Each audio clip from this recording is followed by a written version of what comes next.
कि आपको वो इनिशियल प्रॉब्लम्स क्या फेस करनी पड़ी? ये बड़ा मुश्किल था, मुझे ये चैलेंजेस फेस करने पड़े। तो उसकी इन्वेंट्री थी कोई अराउंड 10 मिलियन और हम लोग ऑडिट करने वाले 2 लोग थे सिर्फ। तो हमने स्टार्ट तो कर लिया समहाउ कि हमने बस करना है। कि सपोज करें आई एम फार्मेसी प्रोप्राइटर, तो मैं आपसे कॉन्टैक्ट करता हूँ और आपको कहता हूँ कि जी आप आके ऑडिट करें फार्मेसी का। उसका डॉक्टर साहब बेसिकली शुरू में क्योंकि हमने विजिट नहीं की होती फार्मेसी, तो हम ऑनर की कॉल पे जा रहे होते हैं कि अगर वो कह रहे हैं कि 10 मिलियन की इन्वेंट्री है तो हम वही एक्सपेक्ट कर रहे होते हैं कि एक बहुत ही इंपॉर्टेंट फैक्टर जो मैं आपसे डिस्कस करना चाहता हूँ और लाजमी फार्मेसी प्रोप्राइटर्स के ज़हन में भी ये बात होगी। सपोज करें कि हम आपको कॉल करते हैं और कहते हैं कि ऑडिट आके करें, तो आप मुझे ये बताएं कि आप टाइम कितना लेंगे। तो हम 20 मिलियन तक की फार्मेसी भी जो है ना वो एक दिन में कंप्लीट कर लेते हैं। That's very great. Pharmacy audit एक बहुत इंपॉर्टेंट कंपोनेंट है किसी भी फार्मेसी के लिए। Let me share my own experience regarding that. आपके पास एक कस्टमर आता है और एक कस्टमर आके आपको मल्टीपल प्रोडक्ट्स लिखवाता है, आपका सिस्टम समहाउ रेस्ट के साथ मैच नहीं कर रहा होता। अस्सलाम वालेकुम, डॉक्टर गुलशेर है और आप सबको पता है कि बाय प्रोफेशन मैं एक फार्मासिस्ट हूँ और आज के जो हमारे गेस्ट हैं वो फार्मेसी की एक फील्ड के रिलेटेड ही हैं और इनको हम फार्मेसी ऑडिटर्स भी कहते हैं। और किसी भी फार्मेसी में फार्मेसी ऑडिट की एक बहुत ज़्यादा इंपॉर्टेंस है और एक बहुत इंटीग्रल कंपोनेंट है इसका। आज हम इसी की मुतल्लिक इंपॉर्टेंस पे बात करेंगे कि फार्मेसी ऑडिट कितना ज़रूरी है किसी भी फार्मेसी के लिए। तो जी आदिल साहब, सबसे पहले तो बहुत शुक्रिया आप यहाँ पे आए। आज प्लीज़ हम लोग बात करेंगे इसी हवाले से कि फार्मेसी ऑडिट की कितनी इंपॉर्टेंस है, और आप अपने बारे में सबसे पहले तो अपना इंट्रोड्यूस करवाएं और कैसे आपकी जो प्रोफेशनल जर्नी है वो अल्टीमेटली एक एंड हुई फार्मेसी ऑडिट की तरफ। बिस्मिल्लाहिर्रहमानिर्रहीम। First of all thanks doctor Gulsher for having me here. I am Adil Mahmood. I am basically CMA finalist और मैंने अपना जो करियर है वो स्टार्ट किया था 2009 में and I am carrying 15 years experience in retail sales operations and audit as well. मैंने चूँकि रिटेल से स्टार्ट किया था बिजनेस, तो उसमें बाइंग सेलिंग कस्टमर डीलिंग ये सारे फैक्टर्स तो कवर हो रहे थे, वो मेरा अच्छा एक्सपीरियंस भी हो गया। तो एक फैक्टर जो मुझे लगा कि ऑडिट का जो है वो समटाइम हमारा ऑडिट की मतलब वो शॉर्टेजेस आ जानी ब्रांच पे। जैसे मैंने कशी से स्टार्ट किया, वो इनिशियल लेवल पे हमारी प्रोडक्ट लिस्ट कम थी, उनकी हर्बल प्रोडक्ट्स थी, वो अराउंड कोई 350 प्रोडक्ट्स उनके हम कैरी कर रहे थे एक ब्रांच पे। तो जब मैंने सर्वे ज्वाइन किया तो चैलेंजेस ज़्यादा थे सेल्स के लेके भी, परचेजेस को, और साथ एक ऑडिट का जो है ना ऑब्वियसली आपको पता है कि इसमें नंबर ऑफ़ आइटम ज़्यादा होती हैं। हम लोग कैरी कर रहे होते हैं तकरीबन कुछ 1-7 हज़ार प्रोडक्ट्स, तो उनका सेल परचेज और उनके डेली ऑपरेशंस मैनेज करना, उसके साथ साथ ऑडिट का भी एक मसला था। तो मैंने जब अपना मुझे ये लगा कि ऑडिट में भी एक्सपर्टीज़ होनी चाहिए इसके साथ साथ, तो then I started audit services. पहले तो मैंने अपने खुद की फार्मेसी के लिए ऑडिट किए और फिर मैंने 2017 में स्टार्ट किया आउटसाइड सर्विस प्रोवाइड करना। फिर आपने यानी कि 2017 से proper outside the services provide करना स्टार्ट की फार्मेसी ऑडिट की। तो मुझे बताएं कि आपको वो इनिशियल प्रॉब्लम्स क्या फेस करनी पड़ी कि जिसकी बेस पे आपने कहा कि यार ये पहला जो फेस था ना मेरा आउटसाइड द सर्विसेज, ये बड़ा मुश्किल था, मुझे ये चैलेंजेस फेस करने पड़े। वो कुछ चैलेंजेस के बारे में बताएं, कोई अपना एक्सपीरियंस यानी कि वो शेयर करें एज अ फार्मेसी ऑडिटर। जी डॉक्टर साहब, जब मैंने स्टार्ट किया तो पहला चैलेंज तो मेरे लिए टीम का था। मेरे कोलीग थे जो मेरे साथ जॉब कर रहे थे, उनका भी ऑडिट का एक्सपीरियंस था। तो मैंने फर्स्ट ऑफ ऑल तो हमने जो एक फार्मेसी हमें मिली, जब मैंने अपना फेसबुक पे पेज बनाया तो ऑनलाइन हमें बिजनेस मिला, दैट वाज पंजाब फार्मेसी। तो उसकी इन्वेंट्री थी कोई अराउंड 10 मिलियन और हम लोग ऑडिट करने वाले 2 लोग थे सिर्फ। तो हमने स्टार्ट तो कर लिया समहाउ कि हमने बस करना है। मैंने जब उससे बात की, उसने कहा कि सर करते हैं, हम इसको स्टार्ट करते हैं। तो वो हमें कोई 3 से 4 दिन लग गए ऑडिट कंप्लीट, दिन रात हम लगे हुए हैं। सुबह गए हैं, रात को कोई 2 बजे वापस आ रहे हैं, फिर अगले दिन सुबह चले गए ऑडिट। समहाउ हमने उस ऑडिट को कंप्लीट कर लिया और फिर हमने प्रॉपर जो है ना वो काम स्टार्ट कर लिया। और आज अल्हम्दुलिल्लाह मेरे पास कोई 7 लोगों की टीम है जो कि 8-8 साल का एक्सपीरियंस कैरी कर रहे हैं अपना ऑडिट का, फार्मेसी ऑडिट का एक्सक्लूसिवली। और अभी अल्हम्दुलिल्लाह मैं काम कर रहा हूँ, सर्वेट फार्मेसी की फ्रेंचाइजीज कर रहा हूँ, ग्रीन फार्मेसी की सारी ब्रांचेस के ऑडिट्स कर रहा हूँ मैं। इसके अलावा फजलदीन फार्मेसी की फ्रेंचाइजीज और पंजाब फार्मेसी की franchises and number of pharmacies in and outside the Lahore. That was really great कि आपका एक तो माशाल्लाह एक्सपीरियंस भी है और जो आप नाम ले रहे हैं that are very well renowned brands in the Lahore as well as other cities, so I really appreciate that. तो आपने एक जिक्र किया, मैं उसके बारे में थोड़ा सा मेरे क्यूरियस हूँ कि आप मुझे ये बताएं, आपने जब कहा कि मैंने इनिशियली 2 मेंबर थे जब हमने स्टार्ट किया, तो जब आप 4 दिन तक ऑडिट करते रहे तो अगर देखा जाए तो सेल्स तो नहीं रुकती किसी भी फार्मेसी की जी। तो जब आपने एक दिन ऑडिट किया, सपोज करें 2 दिन ऑडिट किया और 2 रैक्स या 3 रैक्स कवर करने के बाद अल्टीमेटली आप जब 4th की तरफ जा रहे हैं तो सेल्स डेफिनेटली फर्स्ट रैक में हुई होगी, 2 में भी हुई होगी, 3 में भी हुई होगी। तो जब आप तीसरे या चौथे दिन आए तो वो सेल्स को फिर आपने कैसे मैच किया? जी डॉक्टर साहब, बिल्कुल ऐसा होता है, हर लोगों का कंसर्न होता है कि ड्यूरिंग सेल आप ऑडिट कैसे उसको एक्यूरेट कर सकते हैं। तो उसको क्योंकि हम लोग ऑलरेडी ऑडिट्स कर रहे थे तो हमने उसको जो एक दिन में हम ऑडिट कवर करते थे हम उसको लॉक कर देते थे।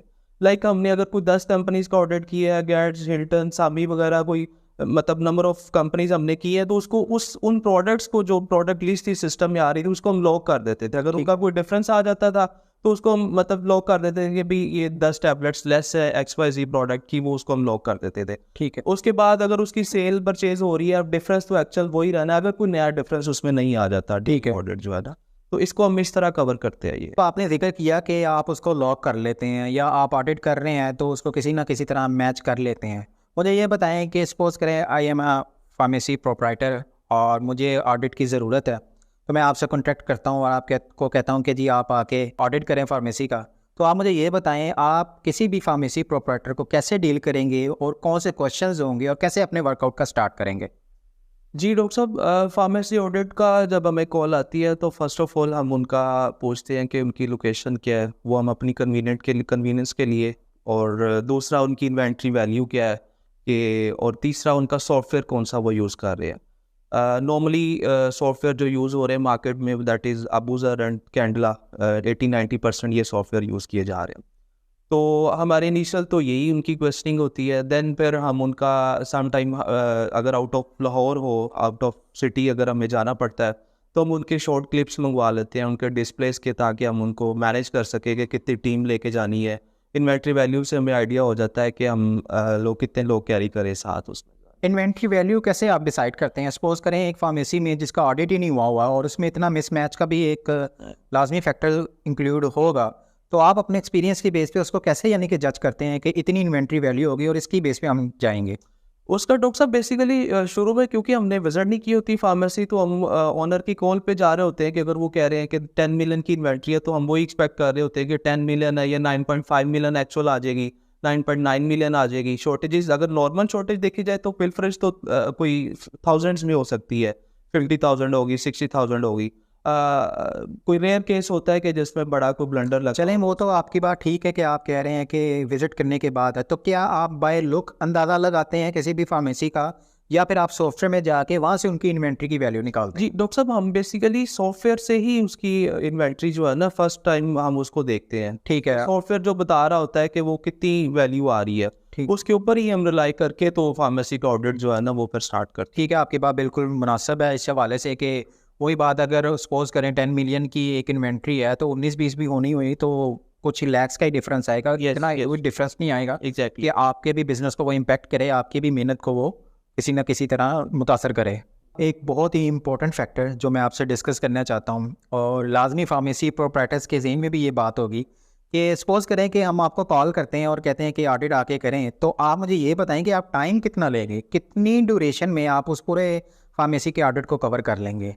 अच्छा डॉक्टर साहब, इसको हम नॉर्मली जो है ना वो एक दिन में कंप्लीट कर लेते हैं ऑडिट, और डिपेंड करता है कि इन्वेंट्री वैल्यू क्या है और फार्मेसी की सेटिंग कैसी है। अगर तो एक रनिंग फार्मेसी है, लाइक कोई जैसे सर्वेट फार्मेसीज हो जाती है जिनकी उनके अच्छे डिस्प्लेज है, वो सारा अकाउंट करना भी आसान होता है उनमें, तो हम 20 मिलियन तक की फार्मेसी भी जो है ना वो एक दिन में कंप्लीट कर लेते हैं। That's very great. तो इसके बाकी जो है अगर आउटसाइड द सिटी हो तो वो हमारी कोशिश होती है कि हम एक दिन में ही कंप्लीट उसको करके आए, क्योंकि ओब्वियसली हमने फिर ट्रैवल करना है नेक्स्ट डे में, तो नॉर्मली हम एक दिन में कंप्लीट कर लेते हैं 100% ऑडिट। ठीक है, आपने 20 मिलियन की एक इन्वेंट्री को वन डे में कंप्लीशन यानी कि कहा है, तो आप मुझे ये बताएं कि कितनी टीम मेंबर के साथ आप जाएंगे कि वो 20 मिलियन की आप 1 डे में कंप्लीट कर सकते हैं? जी डॉक्टर साहब, 7 लोग हम जो है ना वो ऑडिट के लिए जाते हैं। अगर कोई बड़ी फार्मेसी होती है फुल टीम के साथ फिर हम उस पर जाते हैं, तो ऑब्वियसली वो 100% स्टॉक टेकिंग करनी होती है। तो वो 7 लोगों से हम अल्हम्दुलिल्लाह कोई उसको कर लेते हैं एक दिन में कवर जो है ना विद तो वेरिफिकेशन। आप कितने सिस्टम कवर करेंगे थे, यानी कि फिर आप कर सकते हैं? नॉर्मली आप 1 सिस्टम यानी कि ऑक्यूपाई करते हैं, या फिर आपको 2 सिस्टम चाहिए होते हैं किसी भी फार्मेसी के अंदर? डॉक्टर साहब बेसिकली हम अगर 7 लोग हैं तो हमारे पास 7 सिस्टम हम कैरी करते हैं, 7 लैपटॉप्स हम कैरी करते हैं। ठीक है। तो वो मेरे 7 लोगों की टीम जो इंडिपेंडेंटली वो रैक्स के सामने बैठ के स्टॉक टेकिंग कर रहे होते हैं। ठीक है। तो वो मतलब ऑब्वियसली कोई एक लड़का 4 रैक कर रहा है, 5 कर रहा है, 6 कर रहा है, फिर हम एंड पे उसको मर्ज कर लेते हैं उस डाटा को, ठीक है। और फिर एक्चुअल रिपोर्ट की तरफ हम जाते हैं। वो ये प्रोसेस ऑडिट का मैं आपको बता दूं, इसके साथ क्या हमारा होता है, हम इंडिपेंडेंटली टीम जो है ना वो स्टॉक टेकिंग करती है। ठीक है। उसके बाद हम वेरिफिकेशन का प्रोसेस होता है। ठीक। उसमें ये होता है जो भी रिस्पॉन्सिबल पर्सन होता है फार्मेसी का, मैनेजर है या शिफ्ट इंचार्ज है, तो जो डिफरेंसेस आ रहे होते हैं हम उनको कॉल करते हैं 1 बाय 1। लाइक कोई XYZ प्रोडक्ट में डिफरेंस आ रहा है सिस्टम और फिजिकल इन्वेंट्री में, तो हम उन्हें बता देते हैं कि भाई आपकी XYZ चीज़ में जो है ना ये डिफरेंस आ रहा है। वो ऑन दी स्पॉट उसको चेक कर लेते हैं, ठीक है। और अगर उसमें डिफरेंस होता है वो कहते हैं हाँ जी ये इतना डिफरेंस है। ठीक। फिर हम आगे 1 बाय 1 ऐसे प्रोडक्ट्स में जिनमें डिफरेंस आ रहा होता है हम उसमें वो वेरिफिकेशन का प्रोसेस भी उसी टाइम पे हो जाता है, ताकि कोई कंसर्न्स ना रहे फार्मेसी स्टाफ के कुछ ऑडिट में मतलब कुछ गलती हो गई है और इस तरह सो बेसिकली आप यानी कि अपने सिस्टम्स लेके जाते हैं और हर एक लड़के को असाइन करते हैं कि date is for you about 4 racks, 3 racks, any racks जो भी आप यानी कि उसको असाइन करते हैं। तो उसके बाद जो आपने एक रिपोर्ट बनाई, वो रिपोर्ट आप फार्मेसी ओनर या वही आपकी बात फार्मेसी मैनेजर्स को आप पेश करते हैं, और फिर उसके अकॉर्डिंग वो बाद में अपने सिस्टम पे जाके उसको एडजस्ट कर लेते हैं। सपोज करें आपके इस ऑडिट के इंस्पेक्शन के दौरान फार्मेसी प्रोप्राइटर जब यानी कि वो चेक करता है और बैलेंस में आपके ऑडिट में थोड़ा सा डिफरेंस आता है, तो फिर आप उसको कैसे यानी कि मैनेज करते हैं, या इवन कि कभी ऐसा केस आया भी नहीं है आपकी लाइफ में? नहीं डॉक्टर साहब, ये अच्छा क्वेश्चन आपने किया है। बेसिकली डिफरेंस आते हैं। हम लोग ऑडिट जो क्लेम करते हैं ना वो 95% तक करते हैं। उसकी वजह ये है कि ये रिटेल ऑडिट जो है ना वो 100% कभी भी नहीं होता। ठीक है। और हम क्योंकि साथ साथ ऑपरेशंस भी चल रहे होते हैं, फार्मेसी के सेल्स भी चल रहे होते हैं, तो मैं मतलब बिफोर ऑडिट ही मैं इन्फॉर्म कर देता हूँ कि मेरी एक्यूरेसी रेट जो है ना वो 95% तक है। ठीक है। उसमें ये नहीं होता कि कोई बहुत ज़्यादा बड़ी चीज़ में डिफरेंस आ रहा है। कुछ माइनर, कोई अगर एक स्ट्रिप का फ़र्क आ गया या कुछ पैनाडोल के 2 गोलियों का फ़र्क आ गया, कुछ मैथिकबोल का 1 टैबलेट का फ़र्क आ गया या 5 का फ़र्क आ गया, ये छोटे फ़र्क आ जाते हैं और आते भी हैं। मेरा ख्याल है ये फार्मेसी जो प्रोप्राइटर्स हैं उनको भी अंडरस्टैंडिंग है इस चीज़ की कि डेफिनेटली ये कभी भी पॉसिबल नहीं है 100%। यस, अल्टीमेटली कुछ ना कुछ डिफरेंस लाजमी आना ही आना है, बट डैट इज़ वेरिएबल। और लेकिन ऑडिट की इंपॉर्टेंस अपनी जगह है और वो इस चीज़ को लाजमी यानी कि कंसिडर जी डॉक्टर साहब। और मेरे साथ ऐसा एक्सपीरियंस भी हुआ है कि जिसमें ऑडिट में मतलब कंसर्न्स थे फार्मेसी स्टाफ के, ओनर्स के, कुछ बड़ी गलतियां भी हमने की है ऑडिट्स में, मतलब उसमें पास्ट में। तो उसका ये होता है कि फिर मुझे 2 बार जाना पड़े, 4 बार जाना पड़े, फार्मेसी को रिविजिट करना पड़े, तो मैं दोबारा जाके उसको रेक्टिफाई करके आता हूँ। ये थोड़ी सी मतलब उसमें होती है, एक हेक्टिक तो होता है ऑब्वियसली ओनर्स के लिए भी सारा, लेकिन मेरा जो पर्पस होता है वो फार्मेसी को जो है ना वो जो जिस मकसद के लिए वो ऑडिट करवा रहे हैं वो पूरा करना होना चाहिए। ठीक है। तो मैं फिर वो उसको रेक्टिफाई करने के लिए मुझे 10 दफ़ा भी जाना पड़ता है, तो मैं फार्मेसी विजिट करता हूँ। दैट्स वेरी ग्रेट कि आप देखें एक किसी भी यानी कि जो ओनर है उसको बड़ा अच्छा ओब्लाइज कर रहे हैं, और डेफिनेटली वो फिर इस चीज़ को लाजमी कंसिडर करेंगे। फार्मेसी ऑडिट एक बहुत इंपॉर्टेंट कंपोनेंट है किसी भी फार्मेसी के लिए। Let me share my own experience regarding that. आपके पास एक कस्टमर आता है और एक कस्टमर आके आपको मल्टीपल प्रोडक्ट्स लिखवाता है, आपका सिस्टम समहाउ रैक्स के साथ मैच नहीं कर रहा होता। अल्टीमेटली होता क्या है कि बास जैसे कुछ फार्मेसीज की आदत होती है, अच्छा जितनी उन्होंने आपको वो बता रहे हैं आप लिखते जा रहे हैं, आप सामने लेके आते जा रहे हैं, वो 5 से 10 मिनट लिख के वो प्रोडक्ट सारे लिखता जा रहा है आपका जो सेल्समैन है। जब वो सामने कस्टमर के पास आएगी तो आप कहेंगे सर ये 2 टैबलेट शॉर्ट है, नंबर 7 जो है वो 5 टैबलेट शॉर्ट है, और नंबर 10 जो प्रोडक्ट है उसकी सर 3 है। ये हम मंगवा देंगे इंशाल्लाह, ये आ जाएगी, आपको प्रॉब्लम नहीं होगी। ऐसे आप जिस बंदे ने महीने की मेडिसिन लेनी है और महीने की मेडिसिन वो आपसे रेगुलर ले रहा है, 1 दफ़ा होगा, 2 दफ़ा होगा, 3 दफ़ा होगा, अल्टीमेटली वो आपके हाथ से वो कस्टमर स्किप हो जाएगा। ऐसे अगर यही रिपीटेड केस मल्टीपल कस्टमर्स के साथ हो तो कितना इम्पैक्ट आता है किसी भी बिजनेस में एरिया के रिलेटेड, क्योंकि मार्केट अब इतनी सैचुरेट हो चुकी है कि लोग अब सिर्फ एक फार्मेसी पे रिलाई नहीं करते। अगर उनको वो प्रोडक्ट्स नहीं मिल रही तो सामने ही वॉकिंग डिस्टेंस पे एक सेकंड फार्मेसी, तो वो वहाँ पे चले जाएंगे। तो बताएं कि फिर फार्मेसी ऑडिट की कितनी इंपॉर्टेंस है इस हवाले से, और किसी भी फार्मेसी प्रोप्राइटर्स को फार्मेसी ऑडिट क्यों करवाना चाहिए। केस मैंने सामने रखा है, एक्सपीरियंस आप बताएंगे। जी डॉक्टर साहब, ऑडिट का इम्पोर्टेंस, ऑडिट की जो है ना वो उतनी ही ज़रूरी है जितनी कि हमें बाइंग कर रहे होते हैं स्टॉक की जो है ना। अब ऑडिट ऑब्वियसली जैसे आपने बताया कि कस्टमर खड़ा हुआ है और आप टाइप कर रहे हैं, आप तो सिस्टम पे टाइप कर रहे हैं कि उसको उसकी लिस्ट है जो आपने वो टाइप कर ली है। अब एक्चुअली जब आप उसमें जाते हैं, रैक में जाते हैं, तो वो चीज़ें आपकी अवेलेबल नहीं होती हैं, ठीक है।